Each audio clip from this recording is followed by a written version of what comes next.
Bom dia para você que está em casa, que Deus te dê um feliz sábado nessa manhã. Feliz sábado, manhã. Feliz sábado, bem! Bom dia a todos, bom dia para você que está aí do outro lado. Seja muito bem-vindo, muito bem-vinda a mais um estudo da Palavra do nosso Senhor, a mais um dia de adoração, mais um santo sábado na presença do nosso Senhor. E agora, para nós começarmos muito bem esta manhã, o que nós vamos fazer, bem? Vamos orar para começar nossa cultura de joelhos. Isso mesmo, vamos orar. Convido você a orar conosco.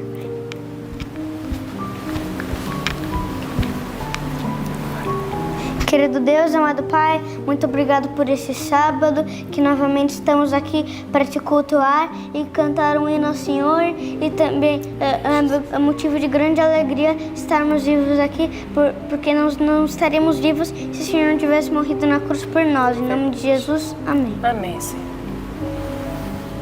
Muito bom, que Deus seja louvado. E nós agora, então, vamos continuar louvando o nome do nosso Deus maravilhoso, do nosso Criador, do nosso mantenedor. Vamos cantar o hino qual mesmo, bem? Obedecer é melhor. Obedecer é melhor, para a honra e glória do nosso Deus.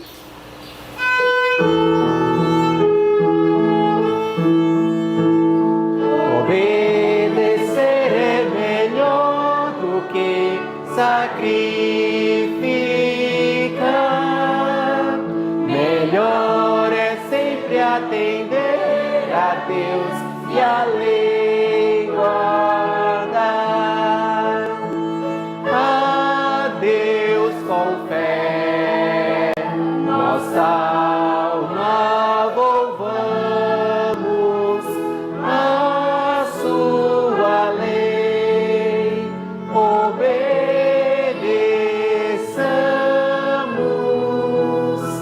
pois obedecer é melhor do que sacrificar. Melhor é sempre atender a Deus e a lei guardar. Dizeis que não é preciso, mas a lei guardar. Olha que a Bíblia em lugar algum a faz tombar. A Deus com fé, nossa alma volvamos a sua lei, obedeçamos,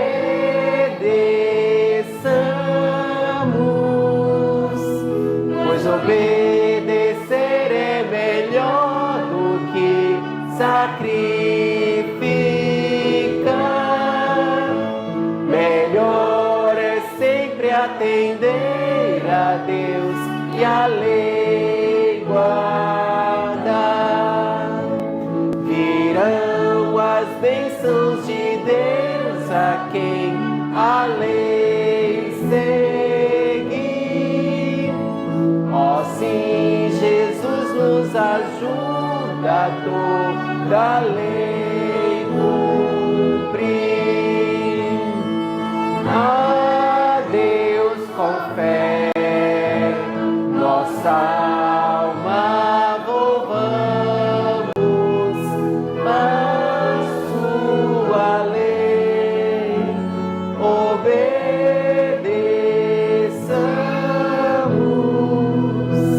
pois obedecer é melhor do que sacrificar.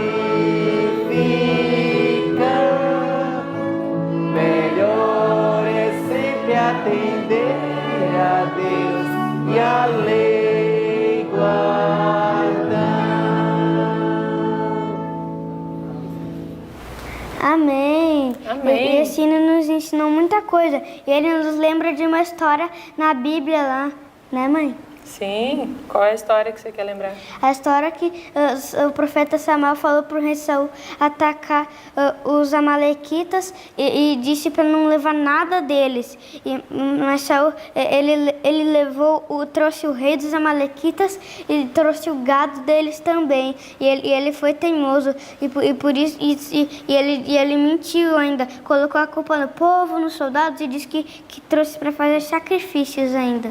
Isso mesmo. E daí, o que ele foi lembrado? O profeta Samuel disse: obedecer é melhor. Obedecer é melhor do que sacrificar. Exatamente, é isso que Deus fala para nós, né? Que não adianta nós fazermos grandes sacrifícios se nós não obedecermos à vontade de Deus. Sempre a vontade de Deus, né? Amém. E agora, que momento nós chegamos? O que nós vamos fazer? Vamos falar o nosso versinho, que se encontra em Filipenses 2, do 13 ao 15. Muito bom, vamos lá então?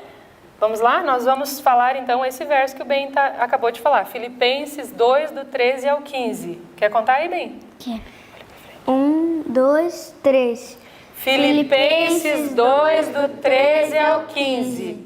Porque Deus é o que opera em vós, tanto querer como efetuar, segundo a sua boa vontade.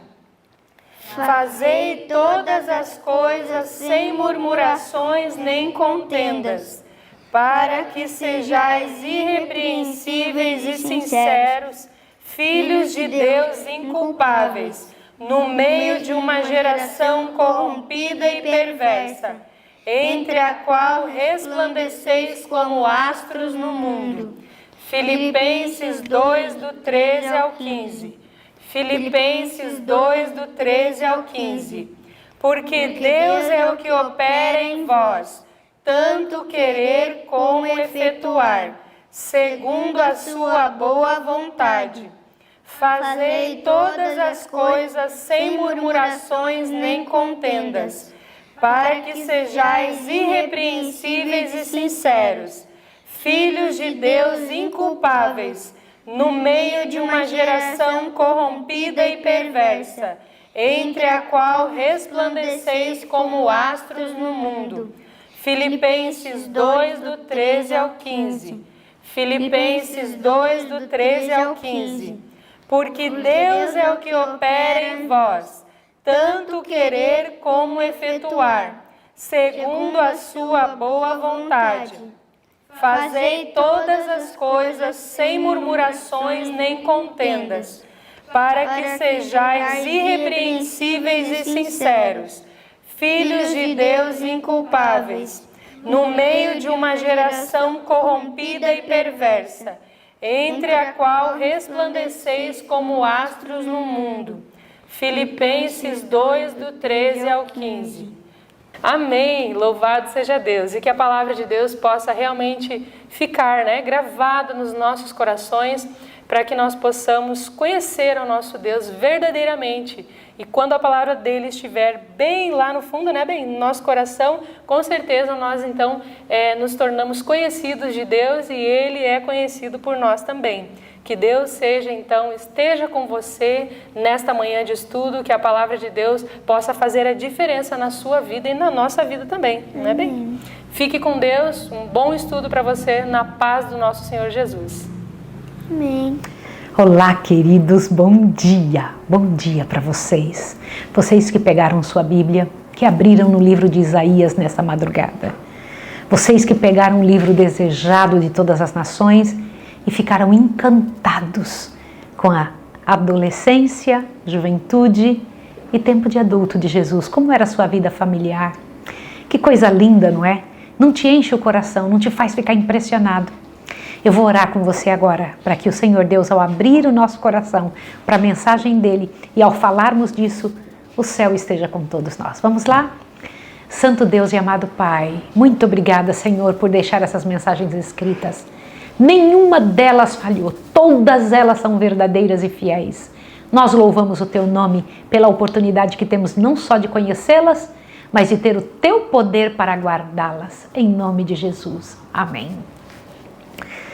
Eu não sei dizer para vocês quantas vezes eu já estudei e li o que eu vou comentar com vocês hoje. Mas não tem uma vez que ao ler isso meu coração não fica apertado e altamente impressionada. Nossa, Jesus é realmente impressionante. Nosso impressionante Jesus. Que lindo, né? O livro de Isaías, que é um livro messiânico, conta também como será, que isso faz parte da vida de Jesus, como será o final da humanidade. É óbvio que na vida de Jesus é preciso explicar que vai ter este capítulo triste de ter que participar da destruição daqueles que não lhe seguirem os passos. E o meu coração fica apertado com isso. E eu não sei se isso vai acontecer também com os irmãos de Jesus. Que família difícil que Jesus teve. E hoje, ao ler Isaías com tantos versos sérios sobre o que vai acontecer nos últimos dias da história da Terra, eu fico com o coração apreensivo, porque a única coisa que eles tinham naquela época, na época de Jesus, era o Velho Testamento. Quantas vezes devem ter lido sobre esta situação especial dos últimos dias? Não era fácil a vida, e nem foi fácil a vida de Jesus, né? Jesus, desde o seu mais tenro tempo de infância, como uma criança judia, ele era rodeado de todas as reivindicações que sua religião impunha. A religião judaica não estava errada, é a religião certa, foi a religião criada por Deus. Mas a quantidade de ritos e pequenas leis que foram adicionadas à religião judaica a tornou religião errada. E Jesus não seguia essa quantidade de ritos, de informações que estavam dentro desta religião. Eram exigências absurdas. E para cada uma das coisas Jesus tinha um está escrito. E chamou muito a minha atenção para o seguinte, sob a direção dos mestres das sinagogas, os jovens eram instruídos nos inúmeros regulamentos que, como israelitas ortodoxos, se esperava que observassem. O que eram ortodoxos? Abre bem seu ouvido agora. O que significa esta palavra? Ortodoxos são os que cumprem fielmente os princípios judaicos, rejeitando renovações. Não poderia haver renovação nenhuma, eles acreditavam exatamente como estava ali, mas as tradições, né? As tradições junto com as situações da própria palavra. E para cada uma das reivindicações que ele não seguia, nosso querido Jesus, ele tinha um está escrito da palavra. E eu fiquei muito impressionada, né? Porque ele não aceitava a imposição dos rabis de sua época, mas ele os tratava com um respeito muito grande. Senhores, como eu aprendi ao ler esse capítulo 9 do Desejado de Todas as Nações. Como me enche o coração ver a maneira como Jesus lidava com as coisas que ele não concordava na religião. Que isso seja uma tremenda de uma lição para nós. Presta atenção nisso. Via Jesus que em seus cultos destituídos de fé não encontravam paz. Um culto onde não se encontra paz nele. Não é interessante isso? Não conheciam a liberdade de espírito que lhes adviria de servir a Deus em verdade. Jesus viera para ensinar a significação do culto a Deus. Agora presta atenção disso. E não podia sancionar a mistura de exigências humanas com os divinos preceitos. Muitas vezes a gente vê isso também, algumas invencionices no meio da nossa religião. Mas como que você age? O jeito que Jesus agiu, o Deus eterno, ninguém menos que o Deus eterno, Jesus era o Deus eterno, o jeito que ele agiu é uma repreensão para a nossa maneira de agir com isso também. Olha só, presta atenção nisso aqui. Não atacava os preceitos ou práticas dos doutos mestres, mas quando reprovavam por seus próprios hábitos simples, apresentava a palavra de Deus em justificação de sua conduta. Agora olha essa frase tem que abalar você. Por todos os meios brandos e submissos, procurava Jesus agradar aqueles com quem entrava em contato. E parecia conhecer as Escrituras do início ao fim. Quando falava com humildade. Porque se você sabe bastante a Bíblia e sabe onde tem alguém que está errando na maneira de expô-la ou de vivê-la, ou da maneira como vive a fé, se você é orgulhoso ao fazer isso, se você se mantém numa posição de superioridade, você já está pecando, tanto quanto a pessoa que você está reprovando. Compreende isso? E Jesus tinha esse equilíbrio e me impressiona demais, demais. Olha, Jesus era maduro no julgamento e tinha lições de silêncio e de paciência. Ai, gente, isso é nobre demais. Jesus era maduro no julgamento e tinha lições de silêncio e de paciência. Sabia distinguir entre o verdadeiro e o falso. Eu peço muito isso a Deus, Senhor, me ajude a distinguir entre o verdadeiro e o falso. Sabia que os rabinos, nenhuma autoridade se podia encontrar nas escrituras para suas tradições. E percebiam que Jesus estava muito além deles. Estava lá, ele era o mestre dos mestres, né? Gente, eu acho tremendo. E os irmãos de Jesus, então, porque viam essa atitude em Jesus, o tinham como insolente. Falava, como é que pode você não aceitar o que a liderança está dizendo? E achavam também que ele era obstinado em não poder aceitar. O que é obstinação? Você tem que correr e olhar no dicionário o que é obstinação. Isso aqui me impressionou demais, demais da conta, sabe? E ele teve que aprender a dura lição do silêncio e da paciência no sofrimento. Os irmãos de Jesus tentavam tornar a vida dele muito difícil. E aqui neste capítulo 9 do Desejado de Todas as Nações, diz que os irmãos de Jesus eram filhos de José. Eram irmãos mais velhos do que ele. Maria não teve outros filhos. Você achou interessante isso? Guarda essa informação com você. Isso é muito importante você saber, olha. E os meninos, né, os irmãos de Jesus tomavam o lado dos rabinos e Jesus condenava esse tipo de posicionamento com atitude. Raramente ele brigava ou se incomodava, né? E o que os irmãos de Jesus não sabiam é que Jesus tinha provado da árvore da vida e o conhecimento eterno estava dentro dele. Ele tinha escolhido isso. Eu quero escolher isso na minha vida. Glória ao nome de Jesus. Mas Jesus não tinha um espírito exclusivista. Não pensava assim, eu vou ficar me escondendo num canto, nefelibatando, sozinho, como ermitão do deserto, e ali eu vou ficar me santificando. Não, ele se misturava no meio das pessoas, ele trabalhava em favor das pessoas simples. Olha, ele, em lugar de fechar-se numa cela de eremita, a fim de mostrar seu caráter celestial, trabalhava fervorosamente pela humanidade. Você não acha isso lindo? Imagina que coisa fantástica, trabalhava em favor da humanidade e incutia o princípio de não consistir a religião bíblica em mortificações corporais. Ensinava que a religião pura e incontaminada não se deve manifestar apenas em determinados tempos e ocasiões especiais. A verdadeira religião tem que fazer parte da vida diária, de todo o tempo. Isso é muito lindo, muito bonito. Ai, gente, eu quando eu fico lendo a respeito de Jesus, eu falo quão distante eu tô dele, mas eu quero ser assim. Eu desejo ser assim, né? Jesus trabalhava para aliviar todo o caso de sofrimento que via. E é neste capítulo que diz que Jesus pegava o prato dele de comida e dava para as pessoas. Diz que ele não podia ver alguém com fome ou alguém perto dele sofrendo. Diz que se alguém estivesse endemoniado, alguém sofrendo alguma coisa, Jesus corria para mitigar-lhe os sofrimentos, para tirar-lhe as dores, para dar comidinha. Gente, diz que ele dava o prato dele, de sua própria refeição para as pessoas. E isso desgostava os irmãos dele. Os irmãos dele ficavam com o coração mal por ciúme, porque a atitude de Jesus causava ciúme neles. E você sabe o que eles faziam? Olha como é que se manifestava o ciúme. Reprovavam Jesus, tornava a vida dele um inferno e ainda dizia, você tem que nos obedecer porque nós somos os mais velhos. Nossa! E Jesus tinha para com eles uma incansável bondade, uma constante serenidade.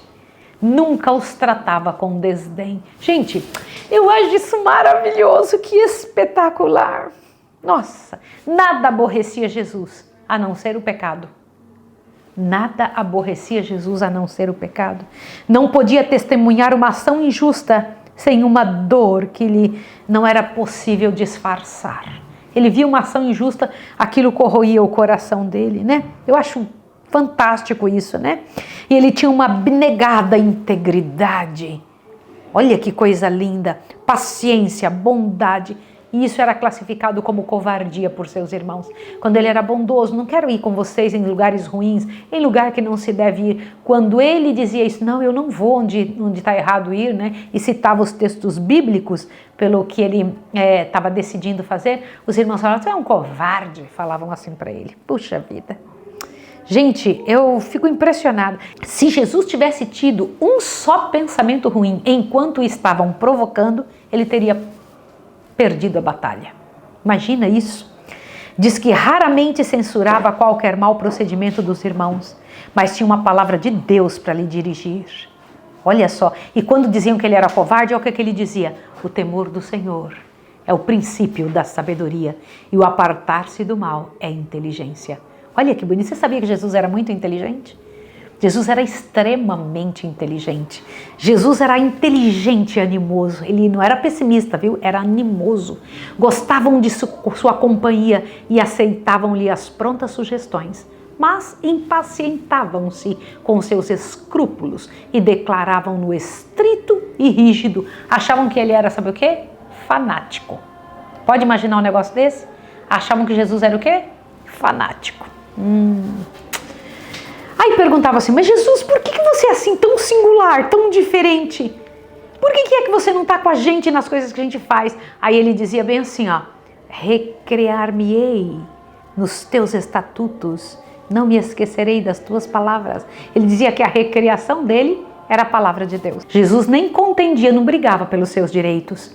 Muitas vezes, por ser voluntário e não se queixar, seu trabalho era tornado desnecessariamente penoso. Davam o pior para ele fazer, porque ele nunca reclamava. No entanto, não fracassava nem ficava desanimado. Vivia acima das dificuldades, como a luz da face de Deus. Ai, que glória, que coisa linda! Eu quero isso para mim. Não se vingava quando rudemente tratado, mas sofria com paciência o insulto. Gente, nós podemos ser assim, é isso aqui que Deus quer para nós. Essa é a vontade de Deus. Ele tinha cultos de manhã e à noite, todos os dias, né? Ele parecia muitas vezes como uma pessoa separada. Sua felicidade encontrava-se nas horas em que estava sós com Deus e a natureza. Sempre que lhe era concedido este privilégio, afastava-se do cenário de seus labores, iria para o campo a meditar nos verdes vales, a entreter comunhão com Deus na encosta da montanha ou entre as árvores da floresta. O alvorecer frequentemente o encontrava em qualquer lugar retirado, meditando, examinando as escrituras ou em oração. Destas horas quietas, voltava para casa a fim de retomar seus deveres e dar exemplo de paciente labor. Então ele saía para estar com Deus e voltava para atender todas as necessidades que tivesse precisando de sua ajuda. Gente, isso é lindo demais. E ele era extremamente cuidadoso com a própria mãe. Diz que ele tinha um cuidado tremendo com a mãe dele e buscava aliviar os sofrimentos de todos os homens que lhe vinham perto dele e até os animais. Gente, eu acho muito tremendo isso. E tem uma parte desse estudo de hoje que eu preciso ler para você de tão profundo, porque as palavras parecem pequenas se eu tentar traduzir. Você aceita que eu leia? Pega o parágrafo aí que começa assim, ó. Ensinava todos a se considerarem dotados de preciosos talentos. Acha esse parágrafo, achou? Isso aqui é precioso demais, você tem que ler isso aqui. Quando eu li isso aqui no dia de hoje eu estava lendo, e eu tomei um susto tão grande, falei, meu Deus, é isso aqui que a gente precisa. Vamos ler juntos? Achou? Vou ler com você, ó. Ensinava todos a se considerarem dotados de preciosos talentos, os quais, se devidamente empregados, lhe adquiririam riquezas eternas. Extirpava da vida toda vaidade, ensinando também que, pelo próprio exemplo, que cada momento de tempo se achava carregado de resultados eternos, que deve ser apreciado como um tesouro e empregado para os fins santos. O tempo para ele era um tesouro, né? Não considerava ninguém indigno, mas buscava aplicar a todos o remédio salvador. Ai, que lindo! Em qualquer companhia que se encontrasse, apresentava uma lição adequada ao tempo e às circunstâncias. Buscava inspirar a esperança nos mais ásperos e menos prometedores, dando-lhe a certeza de que se poderiam tornar irrepreensivelmente inocentes, adquirindo o caráter que demonstraria serem eles filhos de Deus. Senhor, me ajude a ser portadora de uma mensagem assim, de dizer para cada pessoa: vocês podem se tornar irrepreensivelmente inocentes. Ai, que coisa linda! Encontrava frequentemente pessoas que viviam sob o poder de Satanás e não possuíam forças para romper as malhas. A estas pessoas desanimadas, enfermas, tentadas e caídas, Jesus costumava dirigir palavras de mais terna compaixão, palavras cuja necessidade eram sentidas e que podiam ser apreciadas. E Jesus sabia guardar segredos das coisas que lhe falavam. Olha que coisa linda! Gente, eu nunca imaginei um negócio desse. Olha, diz que Jesus não traía os segredos dos que lhe desafogassem as coisas duras de seu coração nos seus ouvidos. Eu acho isso maravilhoso, gente, que coisa linda. E ele aplicava em todos o poder curativo do amor. Gente, que coisa linda, que coisa tremenda.